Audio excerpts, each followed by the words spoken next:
자, 이번 시간에는 절대 연령에 대해서 이야기해 보도록 하겠습니다. 앞에서 다뤘던 상대 연령은 법칙 5가지를 전제로 하는 순서상의 연령이었다면 절대 연령은 순서랑 관련 없이 방사성 동위 원소가 반땡이 될 때까지 걸리는 시간으로 보는 빼박 연령입니다. 그래서 특정 원소가 어떤 원소가 될 때까지 걸리는 그 시간, 요거를 반감기라고 하는데 뭐 대략적으로 보면은 이렇습니다.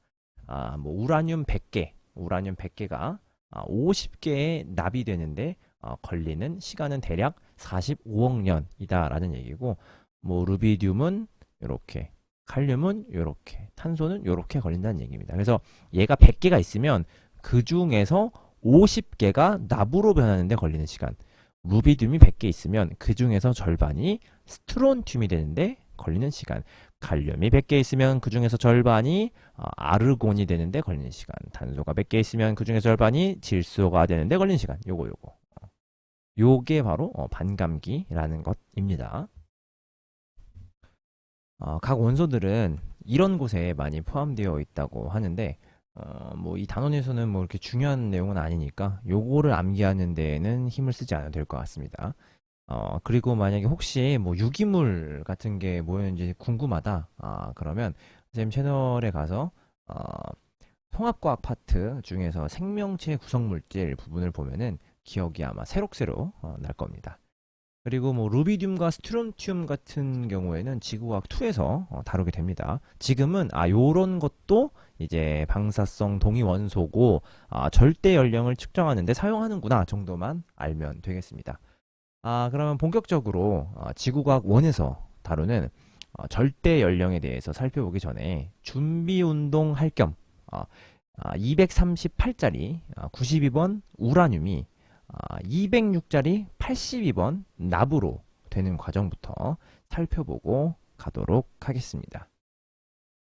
이 우라늄 붕괴 과정은 우리가 통합과학에서 열심히 외웠던 50종류의 주기율표 중에서 뒤쪽 파트를 사용하게 됩니다. 그래서 보면은 여기 82번 납부터 쭉 가가지고 여기 우라늄 92번 우라늄까지 여기 있는 원소들을 다 사용해서 이제 방사성 붕괴를 하게 되는 겁니다. 자, 그러면은 질량수 238짜리 우라늄 붕괴를 한번 시작해 보도록 하겠습니다. 자, 가장 먼저 알파 붕괴를 하면서 토륨이 됩니다. 이때 알파 입자는 헬륨이잖아요. 헬륨을 뱉는다는 말인데, 이거는 양성자 2개랑 중성자 2개를 내놓는다는 말이기 때문에 원자 번호는 2가 감소하고 질량수는 4가 감소합니다. 그래서 234짜리 토륨이 된 겁니다. 깔끔하죠? 그 다음으로는 베타 붕괴를 해가지고 프로탁티늄이 되고, 한 번 더 베타 붕괴를 해가지고 234짜리 우라늄이 됩니다. 베타 붕괴는 무거운 중성자가 가벼운 양성자가 되면서 전자를 뱉는 반응이니까 중성자 하나가 줄어들면서 양성자 하나가 늘어나는 것이기 때문에 원자 번호는 1이 증가하지만 질량수는 변함이 없게 되는 거죠. 됐어요. 근데 혹시 만약에 지금 이게 이해가 안 되면 음의 베타 붕괴를 머릿속에서 받아들이지 못한 것이기 때문에 반복하고 또 반복해가지고 익숙해져야 됩니다. 앞으로는 이런 얘기를 그냥 뭐 추가 설명 없이 그냥 일상처럼 쓸 거니까 미리미리 연습해 두기 바랍니다. 자, 다시 234짜리 우라늄은 알파 붕괴를 하면서 쭉쭉쭉 원자 번호가 감소해서 214짜리 납이 됩니다. 여기 이렇게 쭉 가서 알파 간 다음 여기 요거에 도달합니다. 근데 아직 요 214 납은 안정하지가 않습니다.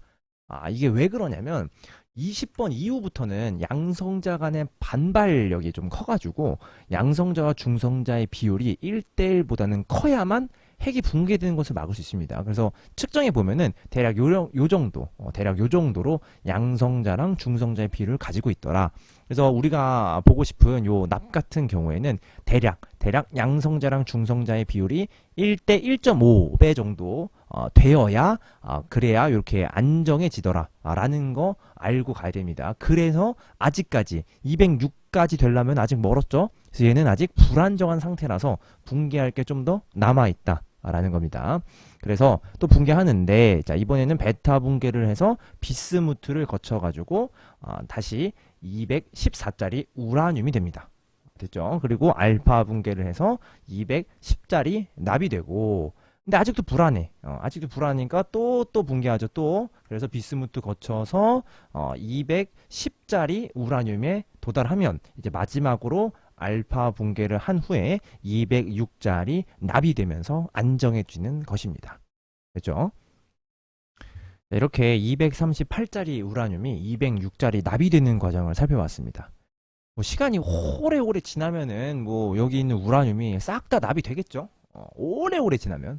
근데 이 방사성 동위원소들을 좀 조사해 보니까 아직도 붕괴 중이야, 아직도. 내가 살아생전에 이거 다 붕괴하는 거 보고 싶은데 아직도 붕괴하고 있어. 아니 그러면 이거 뭐야? 언제까지 붕괴한다는 거야? 내가 살아있을 때 뭐 다 붕괴하긴 하는 거야? 그러니까 뭐 하는 수 없지 뭐. 그걸 알아내려면은 가장 쉽고 원시적인 방법은 다 붕괴할 때까지 기다리는 거야. 근데 이거 비유할 때는 항상 물을 냉동실에 넣는 거를 비유하거든요. 여러분들 실제로 이제 그 얼음 있잖아요. 각얼음 그거 하기 위해서 냉동실에 물 넣을 때 물 이렇게 담아가지고 냉동실 넣어봐. 얼음이 될 때까지 기다려. 기다리면 물 어는 거 볼 수 있죠. 다 얼 때까지 볼 수 있잖아. 충분히 기다리면 돼. 냉동실을 유리로 만들어가지고 계속 뚫어져라 쳐다보면은 물이 서서히 얼음이 되는 모습 볼 수 있습니다. 근데 여기서 좀 주의할 게 있다. 냉동실에서 물이 얼음이 돼. 물이 얼음이 되는데, 물이 전체가 0도씨 이하가 되면 갑자기 5, 4, 3, 2, 1, 얼음! 이러고 갑자기 한 번에 얼음이 되진 않죠. 그러니까 한 껍질씩 한 껍질씩 서서히 얼잖아요. 그러니까 0도씨 이하가 되더라도 어쨌든 물은 얼음이 되기 위해서 3, 4시간 정도 기다리면 볼 수는 있는데 그게 한 번에 빡 어는 건 아니다. 한 껍질씩 한 껍질씩 얼게 된다. 그죠? 근데 이놈 우라늄 같은 경우에는 이게 수십 년이 지나도 이 붕괴가 안 끝나. 느낌이 쎄하죠? 이거는 아마 내가 죽어도 아직도 붕괴하고 있을 것 같단 말이지.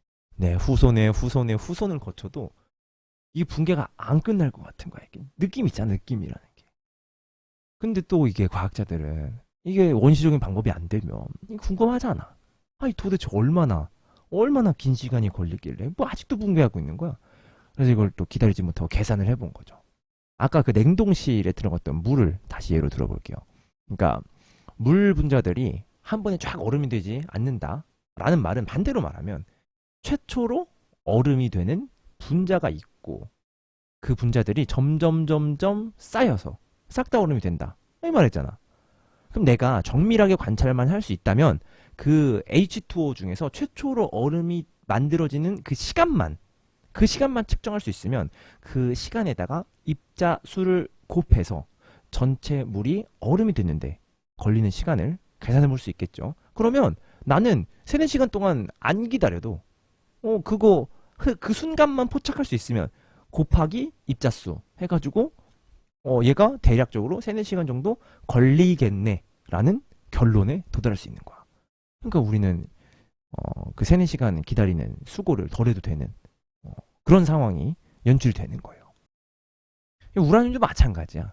우라늄도 갑자기 모든 우라늄이 싹 다 납이 한 방에 빡 된다 이건 아니잖아. 그러니까 한 커플 한 커플 얼음이 얼듯이 우라늄도 하나씩 변할 거야. 근데 지금 우리 기술로는 우라늄 이 100개 중에 1개가 납으로 변하는데 걸리는 시간은 측정할 수 있어요. 그러면 우리는 이 100개를 다 기다리는 것보단 그걸 아니까 개수만 카운팅할 수 있으면 얘가 싹 다 납이 됐는데 걸리는 시간을 계산해 볼 수 있겠네. 그렇죠? 야, 이렇게 간단하게 끝나면 진짜 참 좋은데 이렇게 끝나면은 정말 어려울 게 없잖아. 근데 우리가 알고 싶은 이 암석의 나이라는 것은 암석 속에 우라늄이 이제 단 한 놈도 100%다 납이된 게 없는 거야. 그렇다고 100% 우라늄도 아니야. 뭔가 매매하게 한 60%, 뭐 70%, 아니면 뭐 30% 이렇게 남아 있는 거야. 그러니까 서로 뭐 1대 3의 비율로 있다든지, 뭐 아니면은 1대 7의 비율로 있다든지, 이렇게 있는 거야. 암석 속에. 아니, 그러면 뭐, 별 수 없지 뭐. 뭐, 우리는 뭐 맨날 뭐 암석 속에 우라늄 개수랑 뭐 나베 개수랑 세가지고 곱하기 때리는 수밖에 없지 뭐. 이거 뭐, 방법이 없잖아. 아, 싹 다 계산은 했는데, 실제로 그렇게 들어있는 게 없으니까. 일단 카운팅을, 한 톨, 한 톨, 이게 카운팅을 해봐야 남은 개수를 알고, 그리고 그거에 따라서 이제 곱하기를 대충 때려가지고, 아, 얘는 몇 살짜리입니다. 이렇게 할 거 아니야. 그러니까 뭐, 수작업 해야지 뭐. 뭐, 이탈리아 장인처럼. 수작업을 하는 거, 한 땀 한 땀 세는 거야. 근데 이게 또 사람이라는 게, 이게 뭐, 몇 번 하다 보면은 또 사람이 빡쳐요. 이게, 이게 내가 세고 있는데, 이게 내가 지금 이게 세고 있는 게 맞나? 이게 좀 더 효율적인 방법은 없나? 이게 진짜 맞는 건가? 이게 현타가 오는 거지. 진짜 근데 인류는 이런 식으로 발전해 왔어요. 우리가 지금 이렇게 디지털 시대를 살고 있을 수 있는 이유도 불편함이 있었는데 그 불편함을 편리함으로 바꿔 넣었기 때문에 이렇게 편리하게 살 수 있는 거잖아. 컴퓨터라는 걸 할 수 있고 TV라는 걸 보고 핸드폰 할 수 있고 얼마나 좋아. 야, 당장 세탁기만 봐도 그래. 옛날에는 내과 가가지고 하루 종일 빨래했다? 그것도 손으로. 상상이 가냐 상상이 가. 야, 이 빨래 일주일만 해봐라. 빨래 일주일만. 완전 빡쳐 진짜. 마찬가지라니까. 야, 암석 주워다가 맨날 우라늄하고 납 개수만 세고 앉아있어 봐. 빡치지. 근데 또 사람이 신기한 게 당장 현실 가능성이 없는 일을 하는 거는 뭐 그렇게 별로 빡치지 않거든요. 근데 이게 규칙이 보여. 아, 이게 규칙이 나올 것 같거든. 근데 뭔가 쉽게 가능할 법한데 이게 안 돼. 그때 진심 빡치는 거야. 그때가. 그러니까 각이 안 나오고 이거밖에 답이 없어 보이면은 그냥 해 사람이 뭐 안 될 거 아니까. 근데 뭔가 아쉬울 때, 뭔가 그 한 끗 차이 있을 때, 그때 이제 사람은 이제 진화를 꿈꾸게 되는 거. 우라늄이 납이될 때가 딱 그랬어. 이게 뭔가 규칙이 있어 보여. 근데 딱히 방법은 없으니까 일단 한 톨 한 톨 세는 거야. 그러던 중에 이제 기가 막힌 발견을 하나 하게 됩니다. 그러니까 100개였던 이 우라늄 중에서 50개가 납으로 바뀌는데 걸리는 시간, 이거하고 얘가 200개였다고 쳐봐. 200개가 100개의 납으로 변하는데 걸리는 시간이 와우, 같아 버리네. 와우, Jesus Christ. 야, 그럼 혹시 50개 중에서도 25개도 되냐? 혹시 10개 중에서 5개도 되냐? 이야, 이 진짜 다 되는 거야. 다 똑같은 거야, 다. 유레카지, 유레카. 이제 한 톨 한 톨은 안 해도 되는 거야. 그러니까 대충 얘랑 얘의 대충 비율만 알면 대충 몇 살인지 각이 나온다는 거야. 야, 우리는 그래서 이 감격스러운 발견에다가 이름을 붙입니다. 그게 바로 반감기인 겁니다. 반으로 될 때 걸리는 시간. 반감기. 우라늄은 그 반감기가 약 45억 년이었고, 루비듐 같은 경우에는 470억, 칼륨은 13억, 탄소는 5,700년이었던 거죠. 그러니까 얘가 100개 있으면 그 중에서 50개가 납이 되는데 45억 년이 걸리고, 대략 루비듐이 100개 있으면 그 중에서 50개가 스트론튬이 되는 데는 470억 년이 걸리더라. 마찬가지로 그렇더라. 얘네들을 이제 우리는 반감기라고 부를 것이다. 근데 봐봐. 이 반이 되는 데만 뭐 시간이 갔다고 이거를 절대 연령이라고 부르는 건 아닙니다. 야, 절대라는 거 얼마나 임팩트가 강하냐. 절대 평가.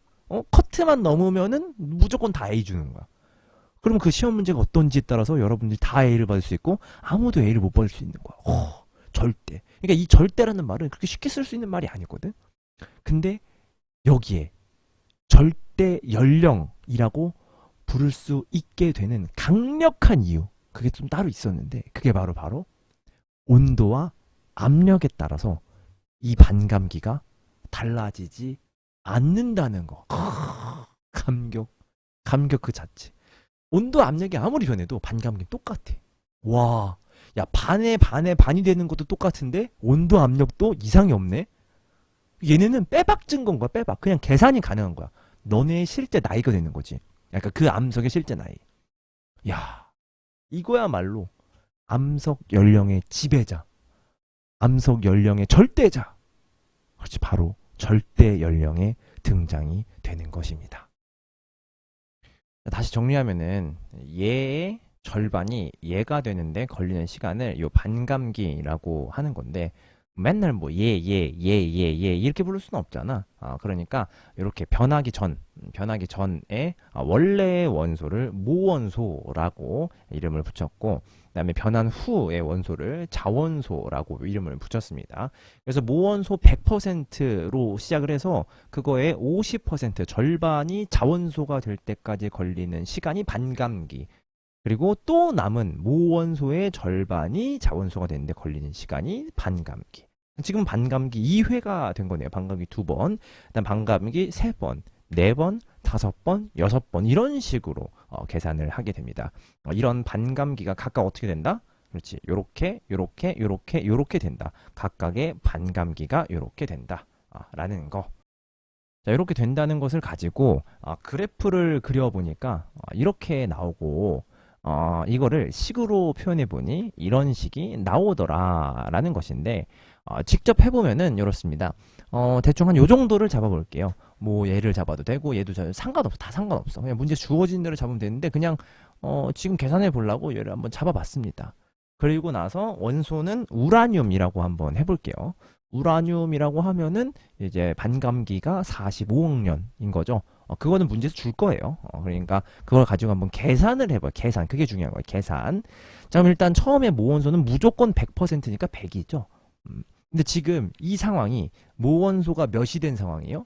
맞아. 25가 된 상황이에요. 25%니까. 25가 된 상황인데, 이때 암석 나이를 보려고 하는 거니까 각각 100하고 25 딱 집어넣으면 되겠네.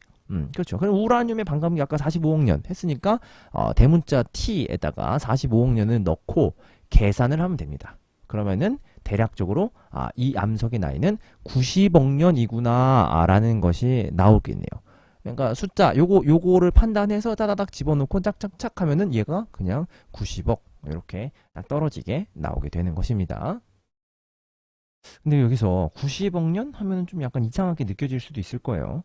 우리가 알고 있는 지질시대는 약 46억 년인데 90억 년짜리 암석? 이게 말이 돼? 라고 생각하는 친구들 분명히 있을 텐데, 여기에 대한 대답은 아주 심플합니다. 아직 발견을 못했을 뿐이다. 우리가 조사한 지구상에 존재하는 암석들 중에는 우라늄을 25% 이하로 가지고 있는 애들이 없었던 것일 뿐이다. 근데 이게 무조건 불가능한 것이냐? 그건 또 아니라는 거. 그래서 이 넓은 우주에 지적 생명체가 우리뿐이야? 라는 질문과 같은 거죠.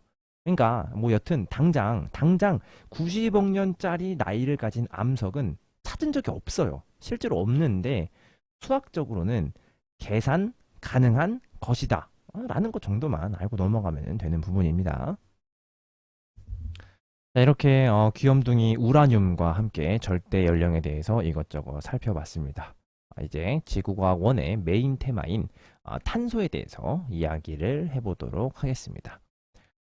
우선 이 그림이 나오면 가장 먼저 생각해봐야 할 게 있습니다. 바로 이 식물, 여기 있는 이 식물이 이 외부랑 물질을 교환하는 방식입니다. 식물은 낮에 광합성을 하고 밤에는 호흡을 하죠. 그러면은 뭐 요 CO2잖아. 요 CO2가 출입한다. 그런 느낌은 충분히 들죠.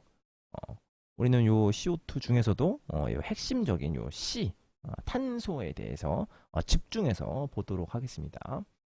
여기서는 뭐 이산화탄소를 먹고 뱉는지, 뭐 산소를 먹고 이산화탄소를 뱉는지, 뭐 이게 중요한 건 아니에요.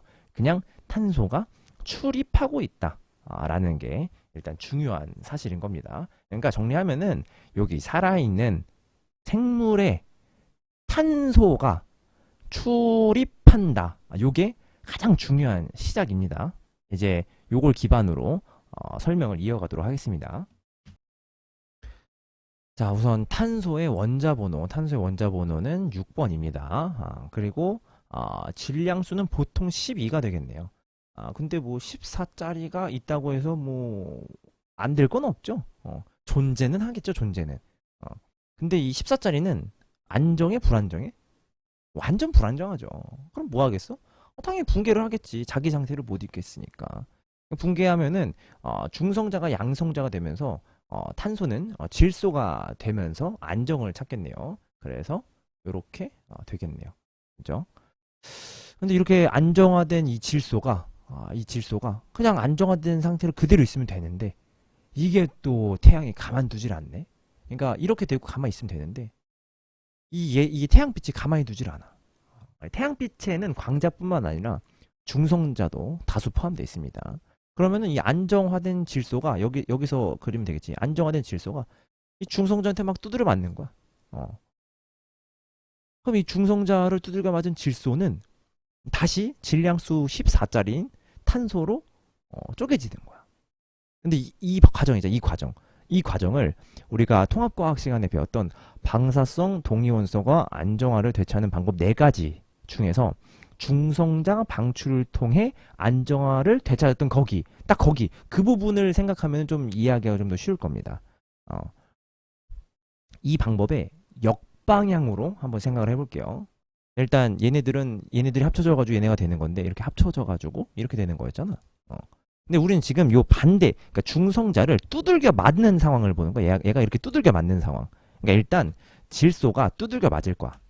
중성자한테. 그러니까 얘가 이렇게 두들겨 맞아서 뭐가 되는 거야? 그렇지. 탄소가 되는 요 방향을 보고 싶은 거야. 맞죠? 그러면 얘네들이 이렇게 됐을 때 어떻게 쓸 수 있는가에 대해서 한번 생각을 해보는 거예요. 하나씩 하나씩 천천히 보면 됩니다. 자, 그러면 위에 거를 먼저 봐봐요. 자, 여기 요 빈칸, 요 빈칸은 얘랑 지금 동일한 거니까 한번 따져봅시다. 자, 여기 양성자 수 보면은 얘네 2개 더해서 6이 된 거네. 그래. 그러면 얘랑 여기랑 더해서 7이 되면 되는 거네. 그럼 여기 1번이네. 그러니까 얘는 수소겠네 일단. 그럼 질량수가 몇인지 또 따져봐야지. 4 더하기 9. 여기 4 더하기 9. 여기는 12 더하기 1이네. 중성자 여기 있으니까. 그래서 2개가 13으로 갔네. 얘도 13, 얘도 13. 그럼 얘도 봐봐. 14 더하기 1. 그럼 14 더하기 몇을 해야 돼? 몇? 1을 해야지. 1. 그래서 얘가 튀어나오겠네. 라는 거 알아볼 수 있겠죠. 그래서 깔끔하게 표현을 해보면은 요렇게 나온다는 얘기고 요 방향이겠네. 이런 느낌이죠. 요거를 그림으로 표현해 보면은 자, 14짜리 질소가 있었는데 여기에 중성자랑 충돌을 합니다. 중성자랑 충돌을 해. 그러면 얘가 14짜리 탄소랑 수소로 분해되는 요 느낌. 요 느낌. 그래서 다시 돌아와서 보면은 여기 있는 요 중성자 있죠? 요 중성자가 얘랑 두들겨 맞아서 여기 탄소 나오고 여기 수소가 나오겠네. 뭐 그런 반응. 그런 반응. 그래서 자연적으로 붕괴해서 원래 상태로 돌아갔는데 안정한 상태로 돌아갔는데 중성자 두들겨 맞아서 다시 탄소가 되고 요런 거. 요 반응. 요 무한 뺑뺑이. 요거 이해가 되죠? 그래서 생물이 일단 살아있는 동안에는 이 무한 뺑뺑이가 계속 되겠죠. 근데 놀랍게도 여기서 제일 놀라운 게 뭐냐면 자, 얘가 요렇게 자연적으로 되는 요 반응. 요 반응의 양과 빛을 뚜까 맞아서 이렇게 되는 요 반응의 양. 요게 야, 똑같아. 똑같아, 진짜. 이 정도면 탄소뽕 취해도 되죠. 야, 어떻게 자연은 이렇게 아름답게 구성되어 있을까요? 똑같아, 이게. 이게 똑같으니까 생물이 살아있는 동안에는 이 비율 있잖아. 봐봐요. 자, 여기 C의 12 분의 C의 14. 이게 일정한 거야. 생물이 살아있으면. 얘는 안정하니까 일정하고 얘는 얘가 되는 거랑 얘가 되는 게 똑같아서 일정해. 와, 대박. 그래가지고 얘가 안 변한다. 라는 걸 보고 얘가 살아있다. 아직 살아있다. 라는 걸 거꾸로 알 수도 있는 거예요. 그쵸? 그러면, 오케이. 그럼 알겠어. 그럼 생물이 거꾸로 죽었네? 생물이 죽어. එ익 하고 죽었어. 그럼 어떻게 되겠어? 얘는 원래 일정하니까 가만히 있어. 가만히 있어. 근데 얘가 여기 안에서 이제 더 이상 이 교환이 일어나질 않아. 죽었잖아. 그러니까 요 안에 가지고 있던 이 탄소, 14짜리 탄소만 이렇게 질소로 변하게 되는 거야. 그러면서 얘는 다시 빛을 두들겨 맞아 들어온 그런 반응이 없어. 그냥 몸속에서 얘가 얘로 변하고 점점 얘의 양이 막 점점 줄어. 얘가 막 준단 말이야. 막 줄어. 얘가 죽으면 얘가 막 줄어. 얘는 가만히 있는데 줄어. 그러니까 살아 있을 때는 죽어 있을 때보다 이 비율이 크게 됩니다. 거꾸로 얘기하면 죽으면 이 비율이 감소하는구나 라는 걸 알 수 있습니다.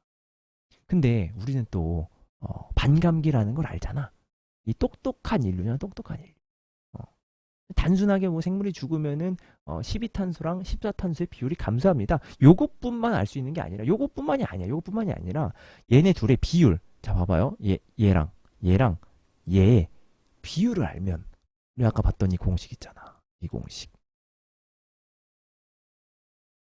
이걸 통해서 방사성 동위원소, 우리 탄소 방사성 동위원소의 반감기는 알잖아. 물론 문제에서 계산을 하면 문제에서 주겠지만, 알잖아. 그러면은 얘랑 얘의 비율만 알면, 나이가 몇 살인지 정확하게 추정도 가능한 거네. 아름답죠? 그래서 이 절대 연령 파트는 이 식 하나만 알면 모든 것이 해결되는 아름다운 단원이라고 말할 수 있습니다. 이것은 마치 아인슈타인은 mc제곱을 보고 과학자들이 아름답다라고 말하는 이유랑 비슷합니다. 우리 뭔가 내용은 많이 배웠잖아. 근데 결국은 이 식 하나로 정리가 가능한 이 판타스틱 뷰티풀한 절대 연령 땡큐 하면 되는 것입니다. 오케이, 오늘은 여기까지 하도록 하겠습니다.